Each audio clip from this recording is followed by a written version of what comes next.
Your brain is the most powerful weapon in the world. Once you put away your phones and your computers and all that we have nowadays, yeah, that's great. We're up to date, but your brain is the only thing you have when you're going through depression, when you're going through hard times, when you're going through death. Real life, you can't Google that, man. You're alone. You're alone. You may have a shrink you're going to, you may have a best friend you're going to, but there's 24 hours in a day where you're alone in this brain. And your brain is talking to you in all kinds of ways. And it wants to control you and pull you in these different pockets. If you can't control your own brain and your brain controls you, you got to tell your brain where you want to go and how you want to go and how you want to get there. You got to control it. If not, it's over. What existed for me was, okay, man, how am I going to make this work? And all I knew back then was hard work. The only way anything gets accomplished. That's all I heard back in those days. You got to work hard. You got to work hard. I'm not getting I can't get this paragraph. I can't remember what the f***'s in this paragraph to pass this test to get in the military. Read it again. Still not getting it. Read it again. But if you're not getting it, write it out. And that's how I started learning. Okay, well, I got to write out everything I do. And then write it out again. And write it out again. And guess what happened? I got it. I got it. I can't swim. I'm negative buoyant. Go back again. I can't swim. Go back again. Go back again. Go back again. I got it. I realized if I keep going back and going back and going back until this just becomes, your mind will say, okay, we're going to figure it out, because he is not going to stop. It's not like I'm going to try one more time. No, it's just like alarm clock goes off, boop, we're going back. I can't read right, we're going back. I gave myself no way out, and my mind realized that. They said, okay, we're going to adapt and overcome now. Like a lot of people say, trying hard. Your mind knows, man. It knows this guy's bull, man, this guy's lying. There's no truth behind it. When I was in Navy SEAL training, people go, how were you there for 18 months? The program was only 6 months long. You were in 3 hell weeks in 1 year. No one's ever done that. How did you do that? I talk about the new norm. When I lived in a $7 a month place when I was growing up for a short period of time, I loved it. I didn't know any different. That was my norm. Once we moved out of that place, we moved to a $236 a month place. I was like, I never want to go back to that little piece of shit. But if you go back to that $7 a month place and you realize this is where I live, this is all I got, your mind says, roger that, this is home. So when I was going through Navy SEAL training for 18 months and going back through all the hard parts over and over again, I told myself after the first time, I knew it was gonna be a long journey there. My body was breaking down. It was just how it was going on. I said, you know what, this is my new norm.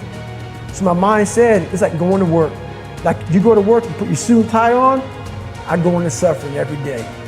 Every day, suffering, being broken, duct taping my feet up, stress fractures, shin splints, being broken. This is my new norm. And your mind says, if we're not broken, this ain't normal. We gotta be broken. So then your mind starts to get tougher and tougher and more callous. People, how did you run on broken feet? Broken shins. My mind knew this is how we operate. We're in Navy SEAL training. This is what we are. I became hell. And that became my new norm. I gave myself no way out. There was nothing outside these walls of hell. Nothing. I love God, but for a short period of time, I became the devil, because that was hell.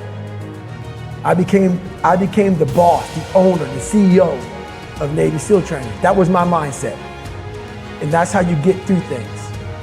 You immerse yourself wherever it is, and you become that. You become that and give yourself no way out. When I was 297 pounds and I was fat as hell trying to be a Navy SEAL, the scariest thing in the world to me, even to this day, was that could have been the rest of my life. I thought then I was trying hard. That's the scariest thing in the world.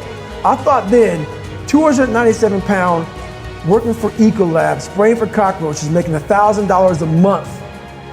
I thought that was me at my 100% potential. Come to find out, a few years later, I wasn't anywhere near that. 106 pounds less, graduated Navy SEAL training, went on to do all these other things. Looking back on that, that was me trying hard. That's why people gotta understand, what is in us, we have no idea until we start trying hard. And I mean really trying hard, where you're obsessed with, hey, this is my new norm. My new norm is that, wow, this isn't always fun. It's not always meant to be fun. And that's when you know you're trying hard. People hear my story and think, this guy's sadistic. I realized how the brain works. I figured out how the brain works. I'm a scared kid, and that's what gives me so much power. I had no foundation, and I built this off of just researching the mind. The feeling you get is basically invincibility. You realize that you can't do it all the time. When you need to do it, I know I can go to a place that I can live in. And when you know that you can run on broken legs, and you can do certain things that a lot of people can do, but they're not willing to do, this power, this sympathetic nervous system of fight or flight, and you're fighting. It gives you this charge of energy of when you're sitting there at 3:30, 4 o'clock in the morning, and you're duct taping your feet up because they're broken, and you're doing it by yourself, and you're going through arguably one of the hardest training in the world. And these guys, most of them are healthy, and you're going through it broken, and you're already at a disadvantage, but you're still there. You can feed into that and tap into that for a lot of power. But if you look at it, well, I'm broken, man. Like, I'm not gonna make it. But if you look at it as, man, I'm broken and I'm still here. And I'm fighting, and I'm gonna find a way to get through this, because I have no other place to go. It gives you a lot of power. When things start to suck really, really bad, my brain and a lot of people's brain, they don't go to your dad beating you up. Your brain says, we gotta get out of here. This is miserable. So anger goes away a lot of times when you're suffering, because your brain just says, we gotta run, we gotta go. So that anger is not popping up saying, oh, I'm gonna show them, I'm gonna show those people. No, there has to be a much deeper. When I say deeper, it has to be down to mineral soil. It has to be down to that nice mineral soil where nothing can burn. You can't burn dirt. So it has to be down that low, that literally is something in you that's at the core of your soul. But you don't find it unless you spend a lot of time with what you want to be in life.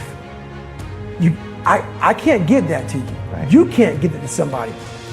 When you find your true passion in life, and my passion for me was like, oh, I want to be, I don't give Navy SEALs, I don't give a shit. I want to serve my country. I want to be someone that I'm proud of. I want to look at myself in the mirror because I was so disappointed. That accountability mirror I talk about, I was so disappointed in what I saw every day. I wanted everybody to love David Goggins. And a lot of people did. I didn't love myself. But I knew a lot of us want to find peace first.